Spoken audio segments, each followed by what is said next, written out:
28 profesionales uruguayos que se insertaron en comunidades de otros países para trabajar en el terreno, apoyando organizaciones vinculadas principalmente con la pobreza infantil.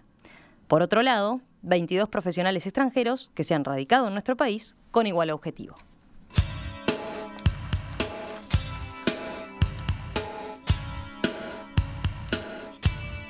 Detrás de estos números y de estas historias está América Solidaria, una fundación internacional con 16 años de trabajo en el continente y 5 años aquí en Uruguay.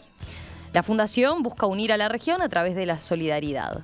Para eso tiene la particularidad de que los voluntarios viven con las propias comunidades donde están trabajando. ¿Vamos a conocer más de América Solidaria? Para eso estamos recibiendo ahora aquí en estudios a Javier Pereira, que es doctor en Sociología y director ejecutivo de la Fundación en Uruguay. ¿Qué tal, Javier? Bienvenido. ¿Qué tal? Muchas gracias. También tenemos a Carla Ramírez, que es mexicana, voluntaria en una comunidad de Las Piedras. ¿Qué tal? Buen día, Carla, bienvenida. Muchas gracias. Y también estamos en comunicación telefónica con Joaquín Paradiso, que, al revés de Carla, él es uruguayo y está como voluntario en México. Joaquín, ¿qué tal? Bienvenido, ¿nos escuchás? Sí, ¿qué tal? ¿Todo bien? Muy bien, muy bien.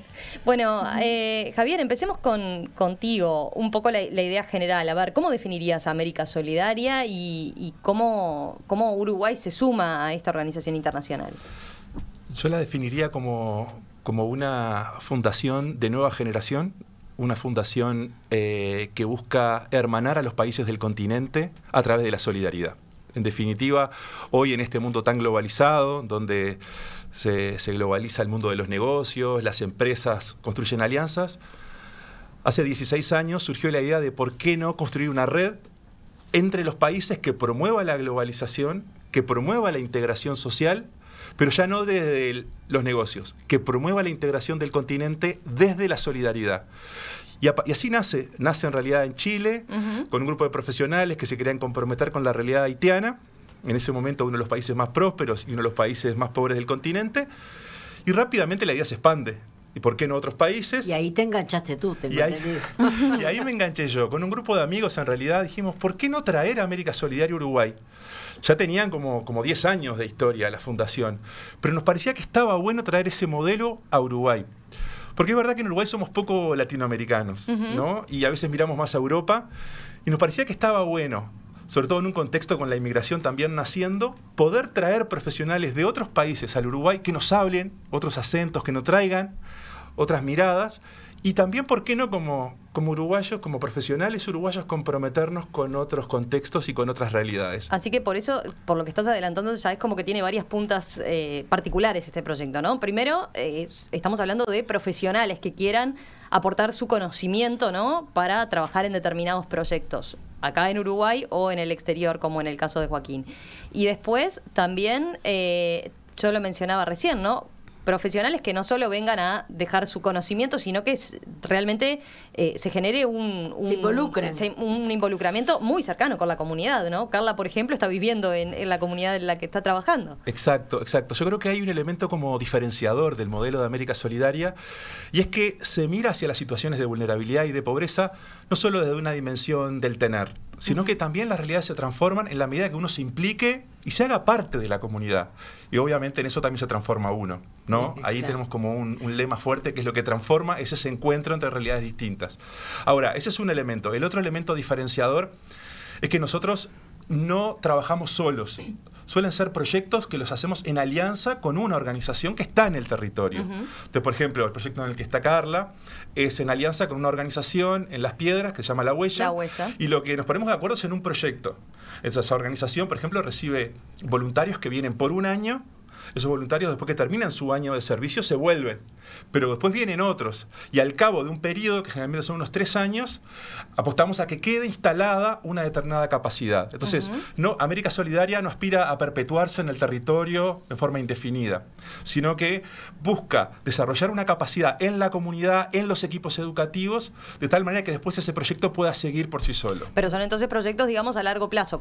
Ustedes eligen como socios estratégicos de comunidades por ejemplo, en este caso, el Hogar La Huella, que está inserta en la localidad de Las Piedras, y ustedes trabajan con un tiempo de, no sé, 3, 4 años, y ahí van pasando distintos colaboradores, entonces. Exactamente. Pero la idea es de permanencia, es decir, que no se pierda cuando terminan. Con el cambio, con el claro, relevo. Tal cual, lo que buscamos justamente es que todo ese proyecto tenga una unidad, y ahí el rol del equipo de América Solidaria es fundamental para acompañar. Que quede la enseñanza para cuando América Solidaria... Exactamente, y sobre todo asegurar que qué pasa cuando se retiran los voluntarios en forma definitiva, cómo ese proyecto puede continuar y seguir adelante. Mira, un ejemplo bien concreto de esto nos pasó con el Centro Educativo Providencia.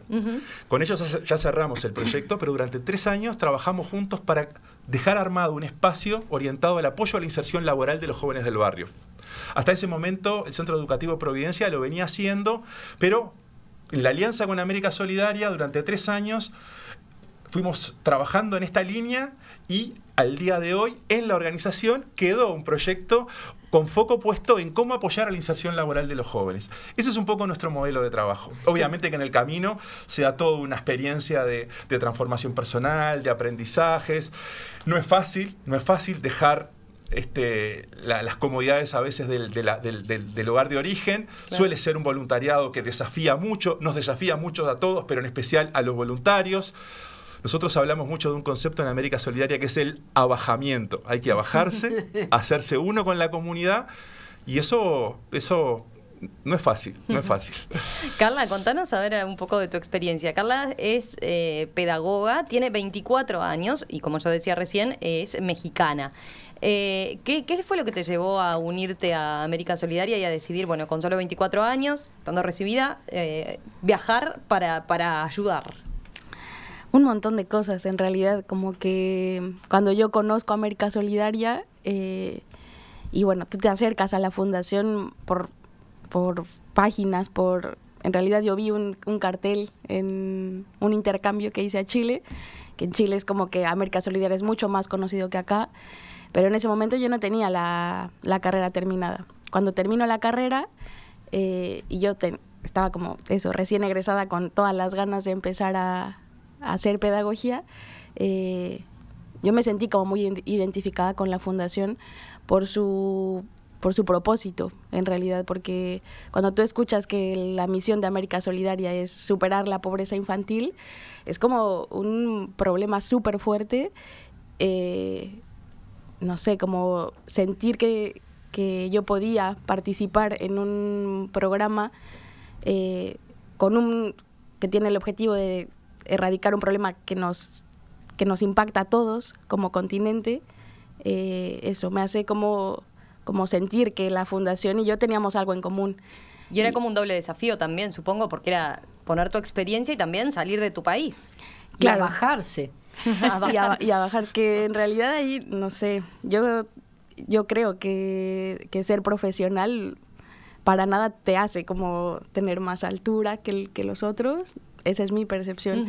En realidad, mi carrera va muy por ahí, en realidad, como mirar a las personas a la par, pero sí, implicó un reto, pero creo que también era algo que me atraía bastante.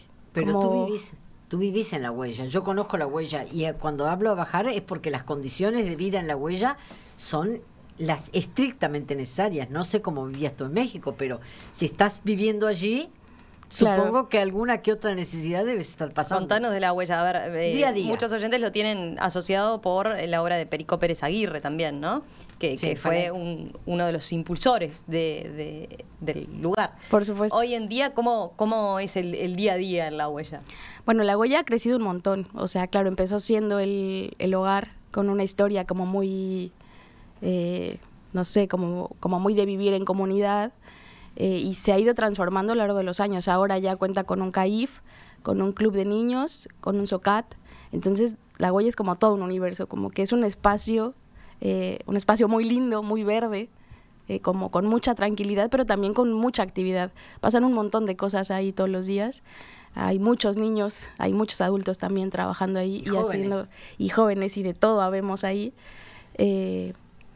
Pero bueno, no sé, es como que llegar a ese espacio, a esa comunidad, implicaba bastante adaptación. Adaptación no solo al país, sino también a cómo funcionan ahí dentro.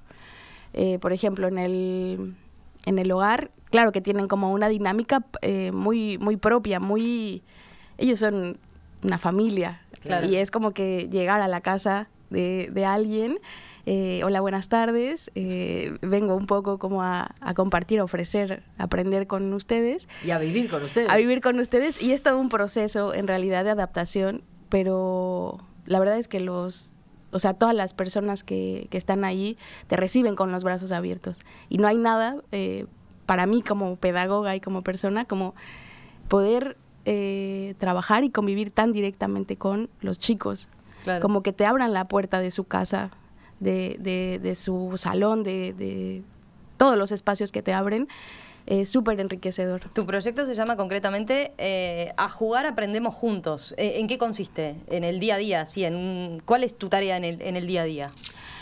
Ahí es fortalecer como las herramientas pedagógicas y lúdicas. Entonces, por ejemplo, en el Club de Niños tenemos un espacio de aprender jugando, que junto con una maestra pensamos en estrategias lúdicas para abordar el tema de lectoescritura y pensamiento matemático. Ese es como uno de los espacios, que es todo un reto. Uh-huh. En el hogar pasa que, bueno, los niños tienen problemáticas, digamos, oportunidades de aprendizaje que hay que acompañar. Ese acompañamiento académico escolar, ahí está, ¿no? Como en ayudar a hacer los deberes, en un poco hay un acompañamiento como más personalizado, como más psicopedagógico, con problemáticas como bien puntuales de cada uno de ellos. En el CAIF hay niños pequeñitos, es un poco distinto ahí lo que pasa. Estamos trabajando con narrativa. Mi dupla, Omar, que es licenciado en Educación Física, tiene como la línea recreativa, deportiva, y nada, es como que llegas a un lugar donde hay un montón de niños que quieren jugar, claro. Y uno aprovecha eso, las ganas de jugar y las ganas de aprender juntos. Javier, ¿cuántos extranjeros hay hoy en día acá colaborando en América Solidaria? En este momento tenemos 4 profesionales, 2 que están trabajando en La Huella y 2 que están trabajando en un proyecto con la organización Juventud para Cristo en Flor de Maroñas, y en los próximos días llega una 5ª voluntaria de Estados Unidos. ¿De Estados Unidos? De Estados Bien. Unidos, para un proyecto muy lindo que básicamente lo que busca es promover el protagonismo de los adolescentes entre 14 y 17 años para llevar adelante proyectos de desarrollo sostenible en sus comunidades. Uh-huh. Entonces, hicimos un concurso, se presentaron 62 proyectos de adolescentes de todo el país, seleccionamos a 15 de esos equipos para hacer un campamento educativo y participar de un programa de formación. Y bueno, y esto supone también visitas en terreno, son adolescentes que están haciendo algo por su comunidad, son proyectos de desarrollo vinculados a temas de medio ambiente, de reciclaje de plástico, vinculados a la violencia, a la continuidad educativa, pero lo interesante es que son adolescentes que en definitiva decidieron juntarse para hacer algo parecido a lo que los voluntarios profesionales están haciendo. Bueno, lo queremos trasladar a una experiencia más a nivel de educación media, para ir preparando este camino hacia la solidaridad, que no sea algo solo que trabajamos cuando ya estás recibido, sino poder ir sensibilizando y dándoles herramientas para que en esta etapa de la educación media ya puedan haber experiencias de compromiso y de transformación del entorno. Y en Flor de Maroñas también es muy interesante el proyecto. También. Ahí el desafío es gigante, porque claro, ¿qué pasa? Es gigante. En proyectos como La Huella o en el Centro Educativo Providencia, el voluntario viene a una organización, y de hecho su referencia es una organización. En Flor de Maroñas la referencia es una red territorial, entonces es más difuso el proyecto, porque claro, tú trabajás con una red en el territorio. ¿Pero cuál es el proyecto? Y el proyecto es para prevenir el abuso y el maltrato infantil, que es una realidad. Los indicadores de violencia del municipio de F son muy duros, es una de las zonas más violentas de la ciudad, y claro, y ahí la estrategia fue aliarnos con una organización que es Juventud para Cristo, el programa Claves, que lo deben de conocer, un trato por el buen trato, y llevar esa metodología de Claves a los actores de la red, de una red que funciona en el territorio, que se llama Red Camino Nordeste, para que las propias organizaciones se hagan cargo, puedan exactamente ir generando experiencias para prevenir la violencia, el abuso y el maltrato infantil. Vamos a hacer una breve pausa y enseguida continuamos conversando sobre América Solidaria y concretamente ahora conociendo la historia de Joaquín Paradiso, uruguayo que está haciendo voluntariado en México. Esta mañana aquí en Perspectiva estamos conociendo a América Solidaria, una organización internacional que nuclea a profesionales con ganas de hacer voluntariado. Estamos conversando aquí en estudios con Javier Pereira, que es el director ejecutivo de América Solidaria para Uruguay, y con Carla Ramírez, que es voluntaria mexicana que está trabajando aquí en el centro educativo La Huella, en Las Piedras. Y también ahora nos vamos a poner en contacto nuevamente con Joaquín Paradiso, que es licenciado en Comunicación Social por la Universidad de la República, uruguayo, y que está radicado actualmente en México, justamente como parte de su voluntariado. Joaquín, de vuelta nos contactamos contigo. Contanos qué fue lo que te llevó un poco a elegir México, a irte para allí y en qué consistió tu trabajo en el territorio. Hola, ¿cómo vas? Bueno, nada, primero gracias ahí por la entrevista. Y en realidad es medio como motivo personal, ¿no? Esto de poder como salir un poco de lo que uno está acostumbrado, de la gente que conoce y eso, y conocer un poco más el mundo. La oportunidad fue México, podría haber sido otro país, pero bueno, particularmente México, creo que su tamaño, sus dimensiones también atrae mucho. Y crecer un poco también como a nivel personal, profesional, en la comunidad donde estuve, se llama Ecatzingo Hidalgo. Ahí está, yo estaba esperando que vos lo dijeras porque es un nombre impronunciable. Como todo lo mexicano, lleno de X y de Z, de K. Ecatzingo. Ecatzingo Hidalgo, Ecatzingo. sí, Z, Ecatzingo. Acá como muchas definiciones vienen del náhuatl, que es bueno, algo más prehispánico, mucho del lenguaje, incluso hay mucha gente que aún lo conversa, la lengua, el náhuatl. Y bueno, nada, en realidad era venir a trabajar acá en la comunidad, a un proyecto que se llama Reconstrucción del Tejido Social. Contanos, ahí va, del proyecto como tal, ¿no? Porque estamos hablando de una comunidad que vivió en 2017 un terremoto, ¿no? Y que a partir de eso se vio claramente afectada, pero contanos con qué panorama te encontraste tú al llegar. Claro, el terremoto fue 19 de septiembre de 2017, que en realidad fue una de las más afectadas esa, ¿no? Pero afectó mucho el Estado de México, bueno, Oaxaca, fueron varios estados que se vieron complicados. Y Ecatzingo, el 90% de las casas, 95%, afectadas totalmente o parcial, o sea, todo bastante complejo. Las escuelas también, o sea, más del 50% quedaron destruidas completamente.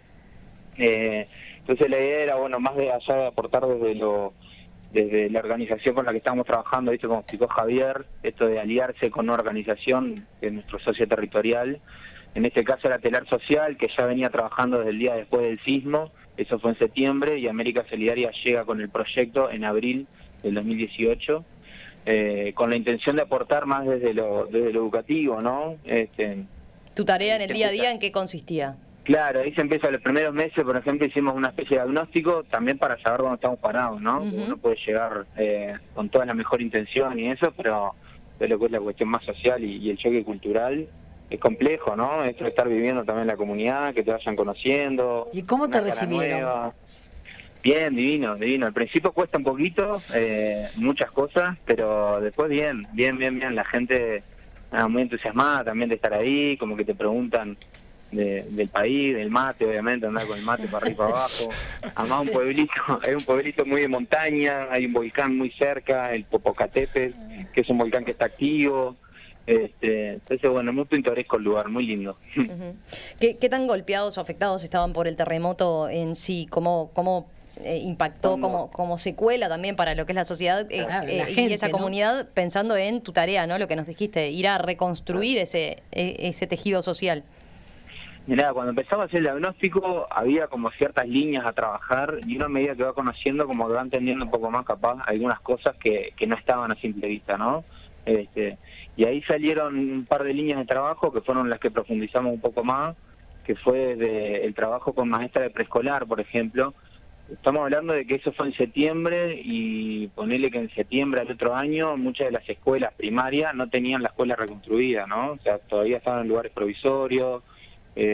Después de lo que fue el sismo, o durante el sismo, mejor dicho, hubo un par de primarias que estaban en clase, o sea, de películas, sacando a los niños para afuera, esperando que no se caiga el techo, un montón de situaciones traumáticas que se vivieron, y que las maestras no tuvieron ningún espacio de contención emocional para poder, como por lo menos, conversar sobre lo sucedido, ¿no? Un espacio de diálogo, de encuentro entre ellas. Entonces empezamos por ahí, bueno, trabajar desde lo emocional, cuestiones más de resiliencia, habilidades para la vida, con las propias maestras. Y a medida que va pasando el tiempo también va surgiendo como muchas cuestiones más personales, ellas como mujeres, como madres, como maestras, qué rol están cumpliendo en una comunidad tan golpeada con el sismo, ¿no? Entonces, bueno, ahí empezamos a trabajar, ahí tuve el apoyo de una psicóloga cognitiva, de Andrea, que es colombiana, que se ofreció también acá estando en México. Estuvimos trabajando con la maestra preescolar, y por otro lado después con los jóvenes en preparatoria, que ahí fue más un trabajo a generar más participación con los jóvenes en su propia comunidad, que las ganas estaban, incentivados, pero bueno, les costaba un poco ahí cómo encontrar las herramientas. Y la idea es generar propuestas de taller, estamos hablando mucho con el municipio, bueno, con otras organizaciones que estuvieron en ese momento, era como un trabajo más en red. Joaquín, a mí me gustaría preguntarte, porque terminó tu tarea allí, hoy estás en Ciudad de México, ¿cuándo y por qué decidiste quedarte? Primero, con México es muy lindo, la verdad que... Estás comiendo bien. Carla me lo puede decir, Carla me lo puede asegurar, y seguro que extraña los tacos. Por supuesto que sí. Fue lo que dijo en la pausa. Dijo que te envidiaba porque extrañaba mucho la comida mexicana. La nuestra es sosa para ella, seguramente. Es un poco simple, sí. Sí, sin mucho gusto, ¿no? La encontrás media desabrida. Bueno, pero contanos, Joaquín. En realidad eso, porque es México y como también hay muchas cosas para hacer, ¿viste? Me pareció que en un año estuve tan metido también en el proyecto que no me dio la oportunidad de poder conocer otras cosas, desde otras organizaciones, pero también más desde otras comunidades, viajando, conociendo, y esa fue la intención. Yo terminé en abril y decidí en mayo viajar un poco por México, por el sur de México, y conocí Oaxaca, Chiapas, bueno, todo lo que es el sur. También con esta intención de seguir conociendo y abriendo un poco ahí la mirada sobre México, que es muy grande. O sea, perdemos la dimensión realmente de lo que es. Un país muy golpeado históricamente, política y socialmente, con heridas que todavía están muy abiertas. Entonces, eso también como que uno va entrando un poco más en la historia de México y te va trayendo, ¿no? Por ahora tus planes son quedarte por allí. Hasta noviembre. En noviembre la idea es volver a Uruguay. ¿Y qué crees que te aportó como profesional el tener esa experiencia allá? ¿Con qué te volvés, digamos, en la mochila, en la valija? Y como daría como una división de dos cosas, ¿no? Por un lado, como a nivel personal, el crecimiento de salir un poco de lo que uno conoce. ¿Qué edad tenés, Joaquín? Porque se te ve tan joven. Se me escucha joven, 33 tengo. Está bien. 33. No, en realidad eso, como a nivel personal, crecimiento de todos lados, ¿no? Encontrarte situaciones capaz que no, nunca te lo hubieras imaginado, conocer otra gente, ser también un poco más sensible ante unas situaciones, reconocerse, ¿no? A nivel personal. Y en cuanto a profesional, también uno va viendo hasta dónde y cómo en sus capacidades, ¿no? De lo que ha aprendido y a lo largo tanto del estudio como también ahí. Yo antes trabajaba ahí como educador en el Abrojo, con adolescentes, con jóvenes, entonces venía ahí con una historia de trabajo junto a chicos, chicas, y eso, es como que uno va aprendiendo y enganchando con más herramientas, ¿no? Para después poder tener más ideas, qué sé yo. Hay muchas cosas para hacer, pero bueno, también hay que focalizar un poco. Carla, en tu caso a vos te quedan unos cuantos meses, ¿no? De voluntariado mismo. Me quedan 6 meses. 6 meses, o sea que estás en la mitad. Exacto. Contanos un poco más de la realidad particular de los gurises que llegan a La Huella, de los que están viviendo en el hogar o de los que van al centro CAIF. En general son realidades que, como decía hace un momento, que duelen un montón. O sea, que uno mira eso y dice, esto no debería de estar pasando, ¿no? Como que es muy cuestionable por qué los chicos llegan ahí, pero bueno, es así. Sin embargo, es un hogar que tiene la particularidad de que se vive con los hermanos. Es un hogar pequeño, hay ahora 15 entre niños y adolescentes, que a comparación de otros espacios es un lugar pequeño, donde hay como más intercambio, donde se puede vivir de una forma lo más parecido a una familia. Estás hablando de la parte de hogar. Estoy hablando del hogar, sí. Claro, porque eso es un centro educativo que tiene otras funciones. Estás Claro. hablando de los alojados en la sección particularmente Amparo en el hogar. del INAU, ¿no? Claro. Y en el caso de los chicos que asisten al club de niños y al CAIF, pues bueno, la mayoría vienen de los barrios más cercanos, que uno de ellos se llama Villa Ilusión, que son barrios de alta vulnerabilidad. Y pasa lo mismo, ¿no? Como niños que desafortunadamente no están, digamos, viviendo una infancia que uno desearía para ellos. Hay muchas carencias emocionales, económicas, sociales, que complejizan demasiado su infancia en general. Muchas condiciones de violencia, de maltrato dentro de la familia, como, no sé, realidades muy, muy dolorosas en realidad. Javier, Rosario te decía notar ahora en la pausa, creo que fue lo de los profesionales que exportamos de Uruguay dentro de América Solidaria, que decía Rosario, tienen ya una vocación, ¿no? Son Siento educadores, parentesco, ¿no?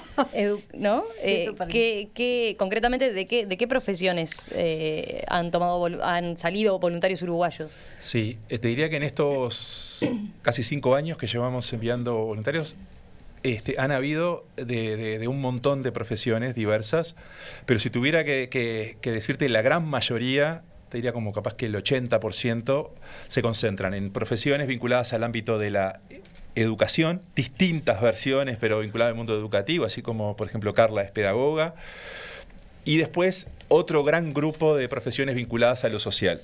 Es decir, gente que viene con formación vinculada al trabajo social, más al trabajo comunitario. También, así como digo esto, con los años, como fundación, hemos ido aprendiendo que obviamente la apuesta de la fundación es a un aporte profesional, pero creo que lo central tiene que ver con cualidades que tienen que ver con Vocación, lo humano. vocación. Exacto. Y en ese sentido, a la par de ciertas competencias profesionales, que obviamente es lo que buscamos cuando queremos aportar y cualificar un proyecto en el territorio, nos hemos ido dando cuenta que la experiencia también requiere de competencias personales, de opciones personales que, bueno, que a veces el contexto las desafía y por lo tanto tiene que tener esa convicción para día a día levantarse con ganas y querer estar dando su vida, su tiempo y eligiendo esa realidad. A mí me preocupa la falta de comunicación de América Solidaria, es decir, no sentís que eso es un debe, porque hablabas de Providencia. Yo estuve en Providencia y pude haber visto los resultados porque están en eso, y sin embargo nunca me enteré que el origen de la semilla le había puesto América Solidaria. Entonces me preocupa en que estamos haciendo nosotros, en este caso, un deber, pero ustedes también debieron haberse acercado a más medios, ¿o no? Sí, ahí yo te diría que bueno, el protagonista de la fundación es el voluntario. El voluntario que viene y el voluntario que va. ¿Y tú no? Y después somos un equipo que acompaña. Y bueno, en ese sentido, en Uruguay somos 4 personas. Y la verdad es que el área de comunicación tratamos de que cuando tenemos oportunidades, de que nos conozcan, pero entendemos que lo fuerte y donde ojalá podamos ser reconocidos a través del testimonio, del trabajo, del vínculo que generan nuestros voluntarios. Pero sí, nos encantaría poder también tener más visibilidad, porque de alguna manera también necesitamos como fundación esa visibilidad para tener nuevas oportunidades, para poder recoger recursos también para financiar el trabajo de los voluntarios. Javier, ¿cómo se financia el trabajo de los voluntarios? Porque reciben un pago mientras que están acá, ¿no? Es realmente voluntario. Ellos reciben unos fondos que tienen que rendir, que son para cubrir sus gastos de alimentación y aseo personal, etcétera, pero en definitiva es, como les decía hoy, es una opción muy austera, ¿no? Y para eso la fundación tiene, por un lado, se presenta a fondos concursables, recibe financiamiento de organismos internacionales. Por ejemplo, ahora tenemos un proyecto financiado con UNICEF, tenemos un proyecto financiado también con la Embajada de Estados Unidos. También recibimos apoyo de lo que sería la Casa Matriz de América Solidaria, que está en Chile, que también nos apoyan. Realizamos eventos para recaudar fondos y también apoyo de algunas empresas que entienden que lo que hacemos es interesante. Muchas veces las empresas nos piden para hacer alguna jornada de voluntariado corporativo. Entonces, por ejemplo, en La Huella, Carla y Omar organizaron una jornada de voluntariado para que una empresa pudiera participar con sus empleados del proyecto que ellos están llevando adelante, y eso también nos permite recibir algunos recursos para financiar el proyecto. Hablando de eventos que decías, están concretamente organizando una primera instancia este 15 de agosto, que es un ciclo cultural que se llama Jueves Notables, ¿no? En el Carrasco Lawn Tennis. ¿En qué consiste básicamente? Consiste en el marco de la alianza que tenemos con el Carrasco Lawn Tennis. Ellos ofrecieron la posibilidad de que usáramos la sala de teatro, la sala Taco Larreta del Carrasco Lawn Tennis, los jueves del mes de agosto, y así fue como en diálogo con Diego Fischer, que está colaborando con nosotros en la producción artística de este ciclo. Estamos proponiendo 3 espectáculos. El jueves 15, o sea mañana, jueves 15 de agosto a las 20 horas, es un homenaje a Juana Ibarburú, con motivo de cumplirse un aniversario del título Juana de América. Es un unipersonal de Victoria Rodríguez con textos de Diego Fischer. Después, el 22 de agosto, también a las 20 horas, es una entrevista que le hace Diego Fischer a Ida Vitale. Y por último, el 29 de agosto, también a las 20 horas, es un homenaje a China Zorrilla, con la participación de Estela Medina, Hugo Strázulas y el embajador de Argentina en Uruguay, Barleta, y con imágenes inéditas que Diego Fischer tiene, que bueno, se van a mostrar ese día. Hay un cuarto jueves. Y ahora se sumó un cuarto jueves, es verdad, Rosario no se le escapa uno. El 5 de septiembre, ¿no? Y Un el espectáculo 5 de de tango. septiembre sumamos un cuarto espectáculo de tango, para lo que les guste el tango también, en el mismo lugar. A las 20 horas es un espectáculo de Nelson Pino. Así que está completito. Bueno, si quieren colaborar, ya saben, pueden sacar la entrada, ¿no? Que sale 500 pesos. Sale 500 pesos, se vende en la boletería, hay que ir directamente unos minutos antes a la boletería del Carrasco Lawn Tennis. Que es un teatro chiquito, hay que ir con tiempo porque realmente si no se quedan afuera. Exactamente, además 120 lugares, pero bueno, ojalá mañana pueda estar completa la sala. Todo lo que se recaude va a ser a beneficio de los proyectos. En primer lugar, de los proyectos que estamos llevando adelante en Uruguay, pero obviamente también para seguir siendo solidarios con el continente. Y no hablaste de los proyectos porque es bien interesante. Lo dejamos para la próxima porque nos tiene que contar después, cuando estén instalados en el interior también, ¿no? Porque esa es una de las ideas que tienen entre manos. Uno de los sueños para el año que viene les va a ocupar es poder llegar a comunidades rurales donde ya estamos trabajando, pero vamos, por ejemplo, quincenalmente, fuimos en este primer semestre, poder llegar en forma permanente con una dupla de voluntarios en algunas comunidades rurales de Durazno, de Tacuarembó, donde bueno, ya estamos trabajando. Javier Pereira, Carla Ramírez, Joaquín Paradiso, gracias a los 3, integrantes de América Solidaria, esta organización internacional que nuclea a profesionales que hacen voluntariado, justamente nucleados y vinculados por la solidaridad, trabajando en algunos lugares con mucha vulnerabilidad. Así que gracias y bueno, estamos en contacto para seguir. Gracias a ustedes por darnos la oportunidad. Chao, Joaquín, te esperamos a la vuelta. Dale, gracias, un abrazo.